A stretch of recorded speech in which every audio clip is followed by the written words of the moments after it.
I'm Shelley Raulston. My role at Xerox Canada is the Director of Talent and Culture, which includes pretty much everything HR except for payroll and benefits, and our incentive compensation because we're a sales organization. And before I truly start, I would like to say a heartfelt thank you to Linda for engaging me in building inclusive workplaces and in this. Linda and I have worked together in the past and have been friends for a long time, and I have the utmost respect for anything that she's involved in. So one of the concepts at our table was around influencer, and so in my life, anybody who you have an authentic relationship with, if they pick up the phone and say, would you do this, you don't even say, what is it? You just say yes, and so then you get influenced by their thought leadership and their paradigm. So thank you for that. And the gift of today was a half a day to hear from everybody else, and so if anybody has some ideas for me at the end, I would be all ears, and to spend some time reflecting on a very important topic that we don't always take this amount of time. So thank you for that gift, Linda. For those of you that don't know Xerox, I was sharing with one of the participants earlier that many of the Gen Ys right now don't even know how to spell Xerox. It used to be a brand name. It used to be, something that was in the marketplace. Those of you that knew Xerox, Xerox, not Zerox, is you knew us for the copier company and the photocopies and fax machines and technology. Today we're 150,000 people globally in just about every country in the world, and less than 40% of our business comes from technology, which everybody knew us. Most of our business now comes from services and outsourcing and business process re-engineering and different things. So our company has evolved, which is important to know as a result of my presentation.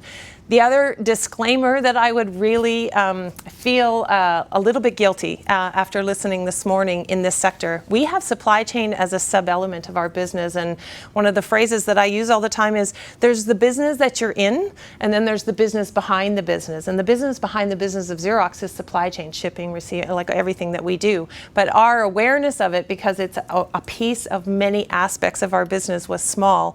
And the disclaimer that I have for you is I'm very fortunate to work for an organization like Xerox, who is at a different level of our maturity continuum. So what I'm about to share with you and the things that we're doing doesn't necessarily apply to everybody. I had the opportunity to share with some global colleagues about 3 months ago, and I was on a call with my colleague who runs India. And the challenges that she has in India, she's where we were 25 years ago. And the things that she has to focus on are very different that we take for granted in Canada and in Xerox in Canada. And my colleagues in Europe are at a different pace. They're where we were 15 years ago. So it's interesting to know that I had that perspective coming here, assuming we'd all be very similar. And even in this industry, the playing field and the challenges that everybody has to do are different. So I applaud all the efforts that everybody's doing, and I'm very grateful that we have the ability to do what we do. So quickly, these are some of the awards that we have won around diversity. We're 4 years in a row in Canada on top 100 diversity employers. This one is fun because it focuses on engineering graduates. So the work that we do is quite broad and pervasive. When I shared this with my colleagues globally a few months ago, they're very focused on these awards. We actually in Canada are grateful for the awards and we apply for them, but that's least of our focus. So any of you who have colleagues in the United States, it's all about the metrics and it's all about the awards, and they don't necessarily pay attention to the below the iceberg. And so why do we think that we're winning this in Canada? And a big part of it is that we've changed our focus. I took over the portfolio that included diversity and inclusiveness just about 4 years ago.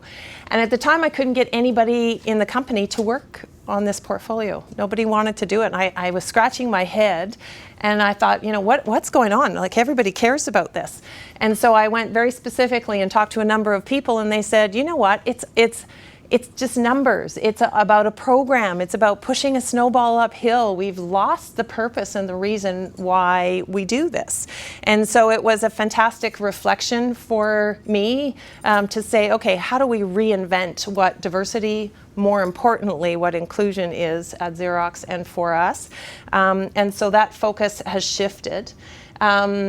because we were becoming a services organization and we weren't the same old Xerox, our business model changed. And so the CEO at the time, when she added to my title, talent and culture, said, we need to shift the culture.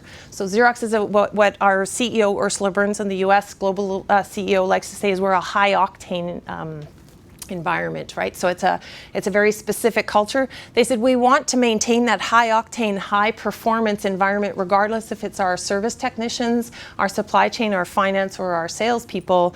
But we need to have a very different environment to be able to succeed in our business going forward. So we were looking at, it's interesting, Corey's lean. And so we use lean a lot at Xerox. And if I think over the last 2 or 3 decades, we have, as corporations and organizations, leaned everything from a financial standpoint. I don't know about your organizations, but we know where every penny is at any given time. So from the financial side of it. From the manufacturing side of it, we have process improved everywhere and everything that we can do. So, but how do we get growth in a global economy where the dynamics and the competition has changed very significantly in a very different work environment, and it's now about people. So, the CIO was the big kahuna 20 years ago. The CFO has been the big kahuna for the last number of years. Now it's the CHRO, because they don't understand how to leverage and get out of people what they need to. And when you focus on it like that, lots of bad things can happen if we don't take into consideration this concept of inclusion. So we looked at how do we get maximum productivity? How do we look at engaging the hearts and minds of our people? Because what I love is the gift of the millennials that are in the workplace today is they're not here to do whatever we ask them to do like I was when I first started. And they're challenging us to say, what does that look like? And you know what? Our rocks, we like to call them our retirees on contract, they're not going to do the same thing either, right? And so what is our employees demanding in order to give us maximum productivity and discretionary effort? We have to engage not only their minds, but also their hearts. And so what does the work environment need to look like? The other thing is in a services organization where your IP and the consultant, those of you that have worked in the consulting space, you really need creativity and innovation on an ongoing basis. And so it's a very different approach, and we can't lean that out. So we have to think about that quite differently. Our work environment is very diverse. So although we're a big corporation globally, in Canada we're only about 3,500 people, plus about 1,000 contractors. But the dynamics are quite different. So we have people working from home, we have people who work in small satellite offices, we have people who work in client environments. As a matter of fact, we have about 1,000 of our folks work in client environments. They're working in their cars. So the physical location of how people work has changed. The types of workers have changed. So we have full-time, part-time, casual, we have contract, a ton of contract. And how do you get productivity and engagement and all of those things that you need through people who don't actually work for you, but they're part of your family and your culture? And we also have a lot of what I call contingent labor. So it's consultants that come and work for you for a year or whatever that looks like. So who we have and how we have has changed dramatically. And then it was, okay, how are we going to manage this? So these were some of the things that we were looking at. Our culture, those of you that maybe had exposure to it, we used to call ourselves erodes, right? So it doesn't matter where you go in the world, if you meet somebody who worked at Xerox, they'll say, oh, you're a Xeroid. And that was a very, when I started IBM and Xerox, the navy pinstripe suits, thou shalt wear this, I got the dress code, you have to wear a scarf, you have to wear navy, you have to wear, all of those kinds of things. God forbid if you wore pants. Actually, I got sent home in -30 one time because I didn't have a skirt on. Anyways, but our environment was very cookie cutter. It was the type A, go hard, high octane salesperson that dominated our culture. It didn't matter if you were in finance or in HR or in a break fix organization. So it was easy to create an environment of inclusion when everybody was the same, but we didn't really pay attention to the vital few versus we paid attention to the critical many. What's changed though is I had a wonderful opportunity to spend some time. We have a research facility in Mississauga. And I went to them and I said, you know what, you have so many different people from all over the world. How did you do that? And they said, you know what, profiling. So we have no issue finding the exact skill sets that we need. So if we need a materials engineer with a PhD in blah, blah, blah, we'll go anywhere in the world and get them, and then we'll bring them here. And they had an issue about 2 years ago where they hired the best person in the whole world to come and work at this facility. And 6 months later, the person wasn't working out. I'm like, shit, we hired the wrong person. And what they did is said, you know what, we didn't hire the wrong person. We did all of the unconscious, like we hired this person not because they came from Asia, not because they could speak English, because they couldn't, not because of any of that. We hired them for the PhD, the experience, because we know that they can get this many patents for us. And what they realized was the environment was consuming them. You said, the Peter Drucker, right? So culture eats strategy for breakfast, lunch, and dinner. So what they realized was he didn't speak up in meetings. He didn't challenge anybody. And our culture is very much about challenge and debate and take risk and move things forward. And he was quiet, and they thought they weren't getting out of it what they needed. So they changed everything. They changed the team meetings, they changed the dynamics. Now they're small, they're only about 85 people, so they could do that. It was a small environment, and they then got all the patents that they were starting to get. What we realized is we need a Xeroid 2.0. We need to start to create an environment that shifts to accommodate the expertise that it is that we're looking for. And going forward, we're now going to start to look at team dynamics, so that's a bit of a flash. So one of the things that's really critical, this is hard to read, but I thought I would just sort of flash it up there, is a business case. So last year, we said to our leaders, if we're going to change this, and we need a very different type of talent and IP to be able to grow our business, and that's our tagline of our diversity and inclusion strategy, and it is now one of the 4 pillars of our corporate strategy of talent, is that our talent and our IP is our competitive advantage.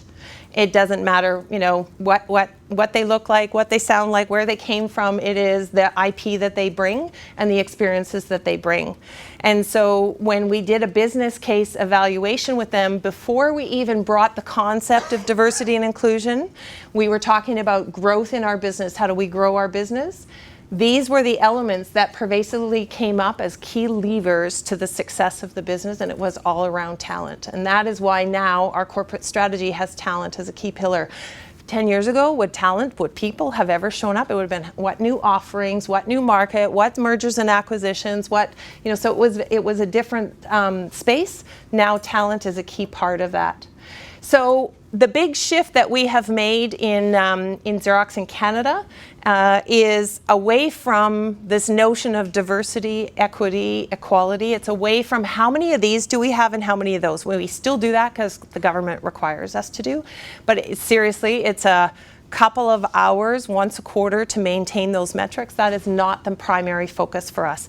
It is more to how many different people can we get here? How many different experiences and IP can we gather? And how can we accommodate for change to the individual? So it's moved from groups to individual focus. So these are just some of the language that people might hear. One of the words that you'll hear in this space is they'll bring your whole self to work. We've shifted it because of our culture and what it is we're trying to attract. We want you to bring your best self to work. So what are the conditions that our people need to thrive? So that's the sub-tagline of our strategy is, if our strategy is our talent and our IP are our competitive advantage, it is through creating the conditions for them to thrive. We do have a number of ERG groups. In Canada, we have an LGBTQ, we have a Women's Alliance, we have a New Canadians, and we have an Aboriginal group. And in the US, part of a North American group, we have a Spanish group, we have a Black Women's Association, we have just a generic Black association for if you don't want to be part of the women's one. So there's all those kinds of things. We've expanded our notion. We also have young professionals to accommodate our younger folks. So we do have a lot of that. But we're switching it because when I talked about workspace to work styles. So for us, if we bring a project to a client and we have IP of, this is a bit generalization, so work with me for the purposes of an example, is a project manager who is not type A, but it likes to introvert, likes to go deep, do different kinds of work. How do we bring workspace and work styles and work behaviors to this equation to create the conditions for those people to thrive? So it's as much about those things as it is about those groups that we have to manage.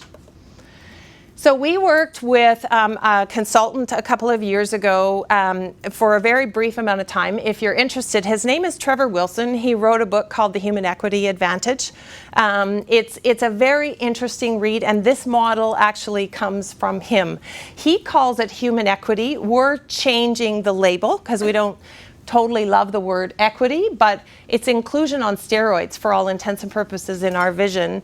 And so it basically is a milestone chart to say, where do you go from? The key here is it's additive. You can't leapfrog anything. So to my colleagues in this industry, to my colleagues in India and Europe in Xerox, you can't just all of a sudden want to be an inclusive organization. You have to do some of those, basic things. It's kind of like a wellness strategy. You can't get well if you don't exercise and if you don't brush your teeth. Like, you got to do some of those basic things, and you can't just all of a sudden be well. So, it is interesting. From the top 100 organization that does the top 100, they would say probably Ernst & Young will be the first ones out of the gate. So if anybody here is competitive or cares about that, so they are expecting to be the first 5 out there, and they've made that declaration. Our leadership team made the decision last year. We said, okay, let's figure out where we're at. And so at our table, that was a conversation. You have to know where you are to understand where it is that you need to go. So we did some work, and we were a 2.8 in early 2014, and we are a 3 now, and the desire is to be a 5. What we are working through is, how fast can we get there? Do we have the business aptitude to walk? Do we have to crawl, or can we fly? So will it take us a year, or will it take us 3 years? The point is that we're on that trajectory. I'm just going to skip this. I did talk about sort of our vision being, the IP and our talent is our competitive advantage, and creating the conditions for all employees to thrive. And it does include a number of elements, but one of the ones that we haven't talked about is it includes our full supply chain partners. So we have been working with many of our suppliers to say, okay, if we're going to include you on a contract, these are the kinds of things that we'd like to know that you're doing, and are you paying attention to, and can we provide any of our resources or our tools to be able to support you if we're going to co-bid on something.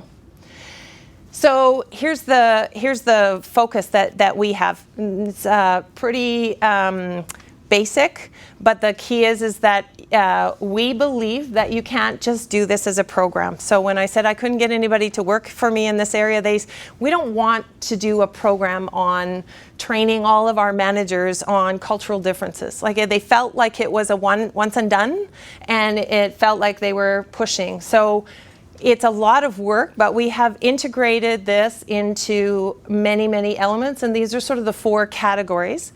The other disclaimer is I don't have a dedicated person on my team that does this. We have created this as the responsibility of all talent practice leaders within the HR team, number 1, but more importantly, it's the discipline that's required of all of our leaders in the company, from a frontline supervisor right up through our executive team. So the inclusion focus, it includes the Equity Council. Our ERG groups also have champions. So each group has a vice president that's a champion of their particular group. more to get communication to the leadership team, but also to be a champion for anything that makes sense and how they need to foster that through the organization. We do have some measurements that we use around some engagement scores and some diversity and respect surveys, and so we're measuring those kinds of things. And we can't take our eye off the policies and the programs. So you still need to do the training for managers in hiring, and you still need to do some of those things, but that feels more like hygiene, like let's brush our teeth every day, as opposed to the main focus. The system elements and the luxury that we have is we've said this diversity and inclusion isn't somebody's job. We integrate it into all of our talent practices. So whether it's strategic, those of you that are in the HR field, whether it's in strategic workforce planning, whether it's in talent acquisition and how you hire, so having assessments that remove the bias for hiring, whether it's in your learning and development and all of the initiatives that you do there, in succession planning, we've integrated it into all of those. The other part that absolutely is critical for us and is connecting it to the business strategy. So why do we care? So we are very lucky at Xerox. One of our founders, 1960s, said, you know what, you can't work here unless you appreciate and respect diversity, and it's part of the DNA of most Xerox people. But the difference is when we behave the way we behave as Xeroids, are we truly being that way on a regular basis? And so connecting it to the business drivers that we pay attention to every day as opposed to something on the side. So now we're not going to grow as an organization unless we have that diverse IP, and how are we going to make sure that it actually happens? So that's critical. Whatever that looks like in your organization, that would be my biggest challenge is that you have to find something that cares about the growth or the vitality or the maintenance or wherever your business is, to say, how does the talent make a difference, as opposed to, the research has been out there for years to say, companies on the Fortune 500 are more apt to be there if they have females on their board or female. So all of those stats are there, but people, they understand it in their head, but they didn't, and they understand it in their heart because most people want to do the right thing, but it doesn't translate to the hands and feet when you actually walk out of the meeting as it relates to this topic and go do the rest of what you do for 29 and a half days out of the month, if that makes sense. The other big one for us is measurement. So the parts that I don't like about what the government of Canada does is it's lagging indicators, right? So, by then, it's a bit of an assessment of health if there's something that has gone wrong. By then it's too late, and then you have to go back and do something about it. So we're looking at some leading indicators, and if anybody has some thoughts or ideas around that, we'd love to hear them. So we're looking at things like management practices. Are they actually, what is their hiring funnels? What are their, so anything that we can get that is more upfront and evaluating, for example, what does your talent pool look like, and then what are the choices that you're making? So are you making the right decisions from a behavioral standpoint is very, very key. The leadership, too, is a big one. So I have a gentleman who works for one of my managers who's from Albania, and he taught me this expression. I don't know if you've heard of it. The fish stinks from the head. So we use this with our leadership team. And so if your executive, your CEO, your executives are not on board, the fish is never going to not stink. And so, that's one of those table stake things that you have to do. So one of the things that we did last year is we had every one of our leaders, and I'll show you what the elements are in a moment, do a 360 around how equitable of a leader are they. And so they got a 360 review, and then they had to do an action plan. And we looked at the top 20, and we looked at the bottom 20. And we used the top 20 to say, what are you doing? And we looked at the bottom 20 to say, what are you doing? And it wasn't an evaluative process, it was a developmental process, because we needed to start it that way to say we're all learning. And as soon as you have an awareness of this, you can do something about it. So 3 years from now, if you're still in the bottom 20, that's a different story. But for today, it is what it is now. What are we going to do about it? So that was very, very powerful. And the other part is the mechanics or the hydraulics of our succession planning. So we have shifted that, you don't get on the succession plan unless you have amazing people capability. So if you're on a succession plan for a leadership position, not only do you have results, and that's a big cultural shift in our organization, because if you got the results before, you were king, and it didn't matter if nobody followed you and you had a swath behind you, right? So in our HR department, we always say clean up on aisle 10, right? So we don't want anybody being promoted that we have to clean up on aisle 10. So it is now measured to say, what is your people performance? Are you building capability in your function? Are you building capacity in your function? And then, oh, by the way, are you getting consistent performance of results? So those are big ones. All of them are expected to be a mentor or a sponsor, and mentorship is a big part of our culture. The biggest fundamental leader over and above the fish stinks from the head for us is our frontline managers. So when, those of you in HR that, you always used to hear that the reason people quit is because they're direct supervisor. And that hasn't changed really in the research that we've done. So we made a major focus. We also have a strategy in our organization to reinvigorate the learning organization at Xerox. So we used to be known for our training, and so we have a big shift there. So manager as a leader, but first manager as a coach. Are you able to coach for change? Are you able to coach for career? Are you able to coach in risky situations? And so we've invested very heavily, because we think if we can get that one right, we can start to build a scalable model that will impact everything and expect those behaviors. We also have been doing a fair bit of work around unconscious bias. So we did a work with our caucus groups last year and our leadership team around it, and we are going to be building an unconscious bias workshop that will roll out to all employees in 2016. So this is the top 20%. What's interesting here is the elements are accommodation, change management, commitment to diversity. It asks things like, when you're in a casual setting after work, off work hours, does your manager stop inappropriate jokes? That was one that none of our managers got right. Like the answer was no, they never do, because we're also very sarcastic and rude to each other as part of our culture. It's a kind of sad, actually. So, but it was a positive awareness and a bias that existed. What's interesting in this is Trevor Wilson's organization. We used his survey. This is everybody who's done the survey themselves and their 360. This is our people's 360 and our leaders. If you look at the top 20%, the leaders always score themselves less than everybody else because they are unaware, they're unconsciously competent. They just think everybody does things that way, and they don't understand that it's a deal. Like, it's just their personal makeup. When you look at the bottom 20%, it's quite the opposite. So I'm actually going to skip over this one. We talked about some surveys.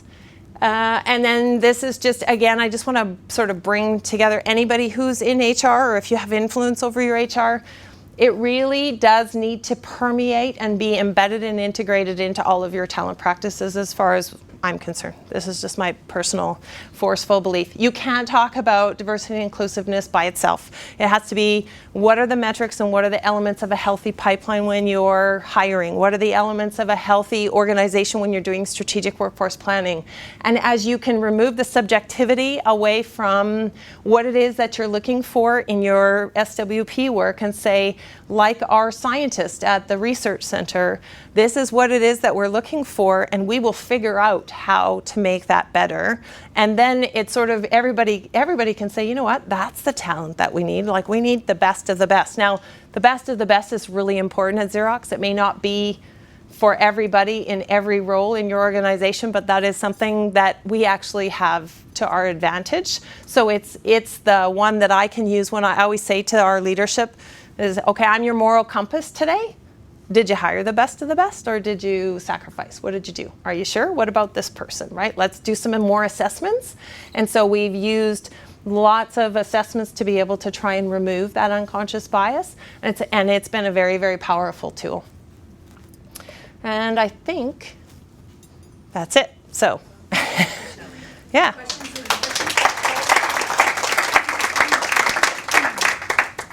I'm between you and lunch and going back to work. Does anyone have any questions for Shelley? Yeah. This this looks great. It seems almost overwhelming, and perhaps because it's only one presentation. And I just think about our managers and how hard they're working, and then I come and go, okay, so now we're going to do an evaluation of this, and then this, and then that. And it just seems like, where did you start? Where was the first step? Yeah, You're so going to take that kind of, so you're dealing with your China office. What's the first step? So we only deal in Canada, so we're really lucky. We only have one political, generally two languages. Like it's very different. It does take time. Like it's a journey. So some of this we have built as we've learned. So not all of this we built 3 years ago, but we knew that we needed to start with some key areas. So how could we use, one of the philosophies that I have is consistent language, consistent approach, because our managers can only handle so much. So they don't want us coming to them saying, okay, here's our new way of hiring. Okay, now here's our new way of doing talent reviews. And so we have to use, you have your management practices and you use the same language. So what healthy pipelines? Okay, what are the metrics of this? How, as an assessment, so the assessments we use to hire, we use to onboard. We use to coach. We use coaching for performance. So we use a small subset of assessments that say, okay, you're trying to remove the bias in this. Now you made the hiring decision knowing even that these were gaps. Now on board, how are we doing that? And so it's a constant comeback. That's why the integrated agile talent practices is critical for me, because our managers have the attention span of a nit, right? Like it's crazy. And I don't think that's different anyway. I mean, even myself, I'm calling the kettle black. But it is, I would say that's the biggest one. But you start with a couple of things. So, and for us, with this model, I didn't include it here, we call it the moments of truth. So we had a workshop with our frontline managers a couple of years ago and said, you know what? Like when people choose to engage or disengage or give you any extra effort, is that important to you? Well, yeah, like what's the cost of time to hire, rehire, train, onboard? So here's the elements we call the moments of truth. And these are all of the spots that you can actually have a difference. So when you're hiring, here's some things where they will choose to engage or disengage or say goodbye. Here's the elements in your first performance review. Here's the elements on your first day. Here's the elements when they first get, their first learning and development opportunity. And so we used that to frame it and said, okay, we're going to focus on talent reviews this year. And so I think I mentioned to my table, in our talent review succession planning process, we use Lominger, if anybody's familiar with it, and it looks at 5 agilities. It looks at, mental agility, change agility, people agility, results agility, and self-awareness. And so we start to use that to say, okay, how does this make sense now? What does this mean when you're hiring? Does the person represent this or do they not? Okay, so now we're reviewing your top talent. Do you care about promoting? Do you want to be known as somebody who promotes? So every one of those talent practices that we have, we started to just ratchet it a little bit over the last 3 or 4 years. And it's really quite fun because the language now, like you hear stuff come back, you're like, oh, okay, it's working. So one of my colleagues says my philosophy is plant lots of seeds, right? And then you tend it and you garden it, but use it within your existing talent practices. Don't create anything new, don't create anything separate, but try and find some consistency of approach and language, but also tie it to the business, right? So, I don't know if I totally answered your question, but what a little bit by little bit, but looking at where you can ratchet each one, and then when you get all the gears at a certain level, then you can take them all up another notch. Okay, we have time for one more, and then I have one more thing I need to do, and then we can go. So any other questions for Shelley? Yeah. Do you do regular engagement surveys with your employees, and how do you layer that onto your current talent management practices? Yeah, we do every 2 years, we do a global engagement survey, which looks at management practices, team practices, corporate practices. It has a diversity and respect. We're just relabeling it actually now. So, it addresses, how am I viewed in my, all the typical questions. So every 2 years, We are looking, though, at another measure to say, are we really getting at those leading indicators? The biggest difference between my organization in Canada versus my global colleagues, we all participate in these surveys. We do a deep dive debrief with our managers, so they get their teams and they are expected to do a stop, start, continue with their team. So you get the results and you say, okay, here's what it is. Like, what do we need to do? What do I need to do? What are the things that I need to change? What are the things we need to change? So it's a time factor, but why do a survey if you're not going to do anything about it? And what's interesting is my colleagues globally don't do that closed loop. But I'm like, okay, well, we're not going to do this survey if we're not going to do anything about it. So that process really does make a big difference. And you know what? The biggest one is engagement of the employees, because they actually see that you're doing something about it, and they get to participate in the stop, start, continue. Sometimes they're facilitated by an HR person or a colleague if there's some contentious issues, but that's a big part of it. Okay, thanks very much, Shelley. Thanks. So, yeah, Thank you.